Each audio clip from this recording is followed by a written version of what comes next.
7 to 4 title అంటే 7 గంటలకి start చేస్తే పార్టీ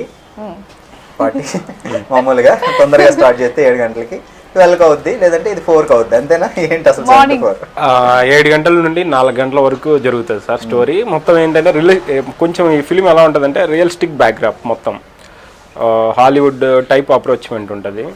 మనం సినిమా చూస్తే అనురాగ్ కశ్యప్ ఉన్నారు కదా బాలీవుడ్లో, ఆ టైప్ ఫార్మాట్ ఉంటుంది ఫిలిం. వెరీ రియలిస్టిక్ గా ఉంటుంది, స్టోరీ అంతా చెప్పేస్తున్నా, వెరీ రియలిస్టిక్ గా ఉంటుంది. స్టోరీ అంతా రియలిస్టిక్ గా ఉంటుంది. నేను స్టోరీ ఏం చెప్పట్లేదు. నీ క్యారెక్టర్ పేరేంటి, ఏం చేస్తావు, నువ్వు చంపేవా నన్న, లేదంటే పరిగెట్టావు, ఏమని చెప్పట్లేదు కదా. స్టోరీ రియలిస్టిక్ గా చాలా రియల్ గా ఉంటుంది. పెర్ఫార్మెన్స్ కూడా, యాక్టర్స్ పెర్ఫార్మెన్స్ ఎవరిని తీసుకున్నా కానీ అందరు ఎలా ఉంటారంటే చాలా రియలిస్టిక్ గా ఉంటారు. మీకు క్యారెక్టర్ కి ఆపోజిట్ గా ఎవరు ఉండరు. ఎవరిని చూసినా ఈ అబ్బాయి ఆ క్యారెక్టర్. ఇప్పుడు మనం దండుపాలెం సినిమా చూసినప్పుడు మనకి ఎలాంటి ఫీలింగ్ కలుగుతుందో, రియల్ గా మనకి ఎలాంటి ఫీలింగ్ కలుగుతుందో, ఇందులో ప్రతి యాక్టర్ని ఎవరిని చూసినా అలాంటి ఫీలింగే కలుగుతుంది. పక్కా వీళ్ళు ఫీల్ చేశారనిపిస్తుంది ఆ టైపు. ఇంకొక డైరెక్టర్ గురించి ఏంటంటే ఒక చిన్న మాట, మనకు కూడా బాలీవుడ్లో అనురాగ్ కశ్యప్ ఎలా దొరికాడో అలా అయితే దొరికాడని నేను స్ట్రాంగ్గా నమ్ముతున్నాను. ఇది నా పర్సనల్, ఎందుకంటే ఆయనతో మీరు వర్క్ నేను చేశాను కాబట్టి. నాకు నేను కూడా ఇండస్ట్రీని కొన్ని రోజుల నుంచి అబ్జర్వ్ చేస్తున్నాను. నాది థియేటర్ ఆర్ట్స్ అయిపోయింది సెంట్రల్ యూనివర్సిటీలో. అప్పటి నుంచి 2008 నుంచి నేను ట్రై చేస్తూ ఉన్నా కాబట్టి నాకు ఒక ఐడియా ఉంది కాబట్టి చెప్తున్నాను. మనకు ఒక అనురాగ్ కశ్యప్ అలాంటి డైరెక్టర్ అయితే దొరికినట్టే. ఇది సినిమా అయితే 7 to 4 అంటే 7 o'clock నుంచి 4 o'clock మార్నింగ్ 4 o'clock మధ్యలో జరిగిన ఇన్సిడెంట్స్ ఎంటైర్ సినిమా. సో మీ షూటింగ్ ఎలా జరిగేది? షూటింగ్ కూడా నైట్ 7 కి స్టార్ట్ అయ్యేదా?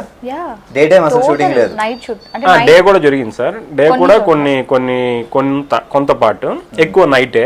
కొన్ని ఫార్మ్ హౌస్ లో అలా జరిగినాయి, బట్ అది నైట్ ఎఫెక్టే. మళ్ళీ మనకు మెయిన్ వచ్చేసి అదే సిటీ, మొత్తం సిటీలో జరిగింది. తర్వాత శంకర్పల్లి సిటీ అవుట్కట్స్ కూడా జరిగింది సార్.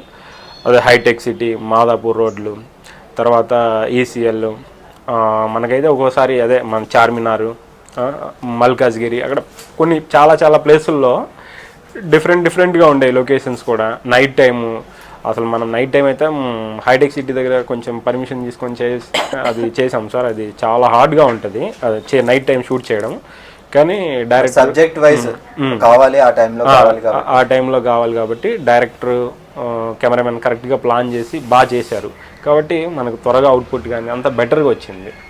తర్వాత ఫామ్ హౌస్లు ఉంటాయి. ఫామ్ హౌస్ ఒకటి నైట్ పూట షూట్ జరిగేది.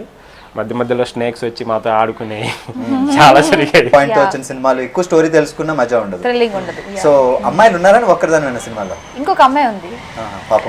ఒక అమ్మాయి ఏంటి, ఒక 15 మంది అమ్మాయిలు ఉన్నారు.